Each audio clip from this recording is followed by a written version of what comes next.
You had money and that money could have been used to buy a great book. Instead, you chose to spend that money, watch a lousy movie. This is not consumption, this is theft. You have stolen something from your own possibility. You're a thief. Most of our resources flow towards really undeserving places. Most of our resources flow towards worthless objects. And then we complain we don't have money for the right things. We cannot avail this opportunity because we don't have the resources for that. And where have all the resources disappeared? They have gone into the black hole of mindless desire. You already know the right place your resources should flow to. You already know that. And yet we cheat ourselves. Yet we steal from our own pockets.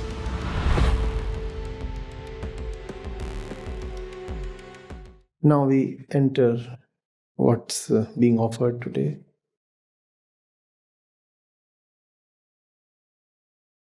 The divinity nourished through yajna. The higher point of the range is referred to as the divinity. Right? Divinity is nothing but your own possibility, what you can be. The divinity nourished through yajna will grant you the welfare you truly seek.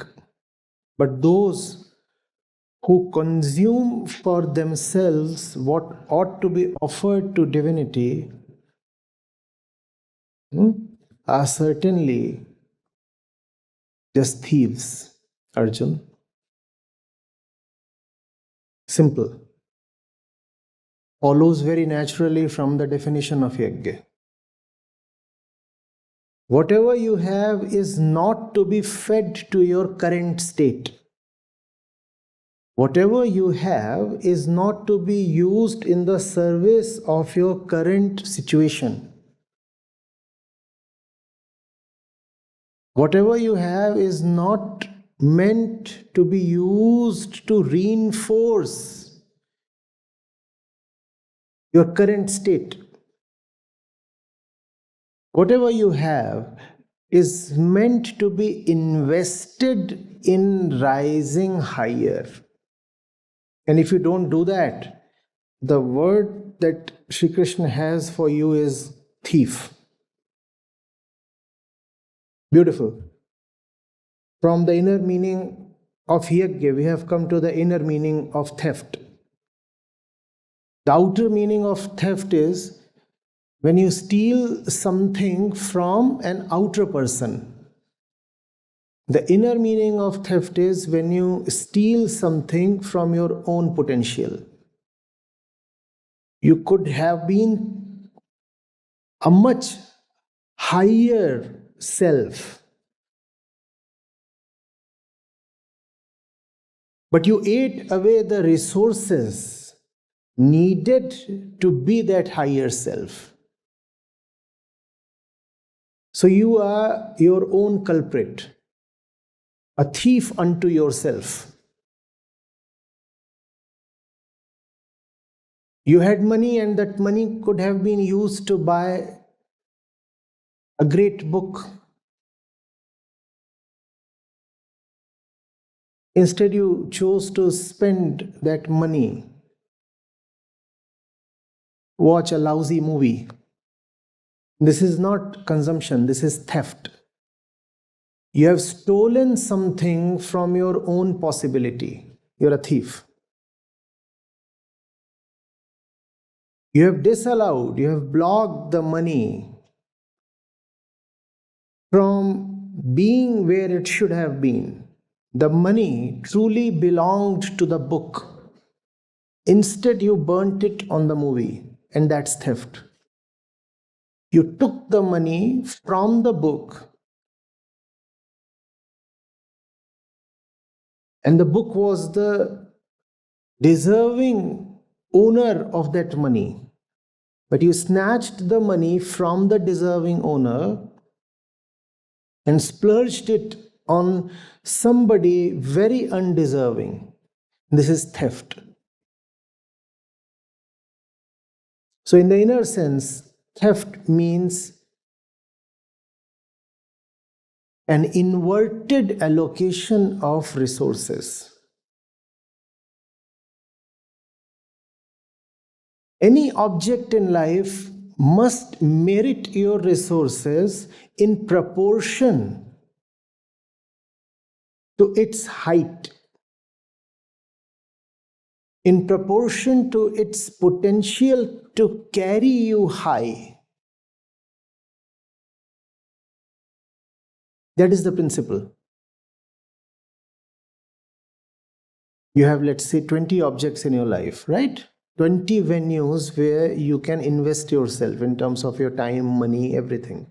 Attention, care, love, everything. Those 20 objects are there. How to distribute your resources among those 20? The principle is, see which of them has the greatest potential to pull you up inwardly. Allot the maximum share to that object. Then the next one. The next one gets the next highest share, and so on and so forth. That's the principle. Instead, the way it really operates in our life is quite different. Not just different, actually opposite. Most of our resources flow towards really undeserving places. Most of our resources flow towards worthless objects. And then we complain we don't have money for the right things. We don't have money for the right endeavors. Whenever life will offer an opportunity to rise higher, we draw a blank. And what's the usual alibi? We cannot avail this opportunity because we don't have the resources for that. And where have all the resources disappeared? They have gone into the black hole of mindless desire. That's what has sucked away all the resources. Not that we don't have resources. We earn enough. But all those resources are being offered to pretty unworthy places.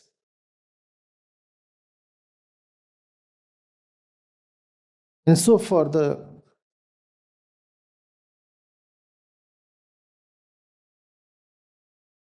right thing in life, there is nothing left.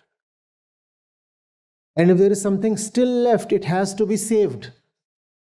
It has to be saved so that it can be potentially used in the service of the worthless ones in the future as well. So if the worthless objects have spared something in this moment, what they have spared is saved for the future in the service of the same worthless ones. That's the story of our life. What else are we doing continuously? Spending ourselves away. Aren't we doing that? We are spending creatures, are we not? Continuously, even as you sit here, you are spending. Are you not? Maybe you are not paying immediately, but you are still spending. If you have a place on rent, you are spending by the minute.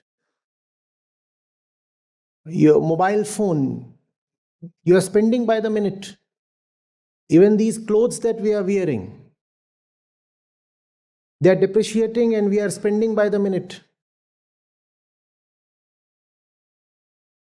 Right? So we are spending. Yajna is the art of spending consciously. Spending consciously. Not even consciously, because consciously has become quite cliched. Spending honestly.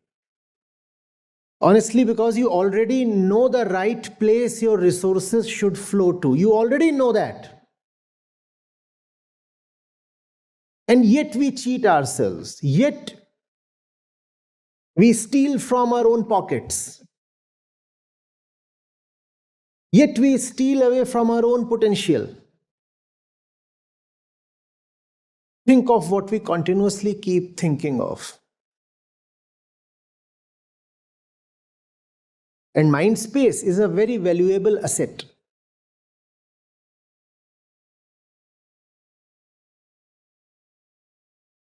Do we keep thinking of verses from the Gita? No, they'll be out of the mind the moment the session closes.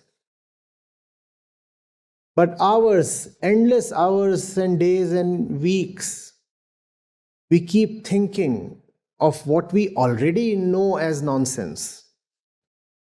That's why I'm talking of honesty, not revelation. Nothing new need be told.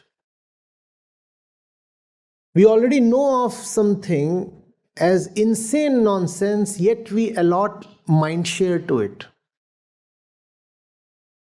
And mind space is expensive, is it not? But we have given away this precious space, spending it continuously in service of something very unworthy. What decides the worth? The rule is the worth of any object. We are repeating it. The worth of any object is in proportion to its ability to pull you up. If you have 20, 40,000 objects in your life, how do you know which of them is worthy and therefore deserves your resources? See which of them has the capacity to pull you up. Just download the Acharya Prashant app, and there you go to the community section, and you have live testimonials streaming in at the rate of 1 every 5 minutes. I'm seeing lives change in thousands, if not millions, every day in front of my own eyes. We are doing it. Right. We have actually done it. Join the community of more than 2 lakh participants on the Acharya Prashant app. Your first month is completely free. You'll get full access to Gita Mission. On the app, you will get regular live sessions, daily exclusive conversations with Acharya Prashant, access to the vibrant Gita community, wisdom exams, curated news, audiobooks, quotes, and much more. Search Acharya Prashant on Google Play Store or Apple App Store and download now.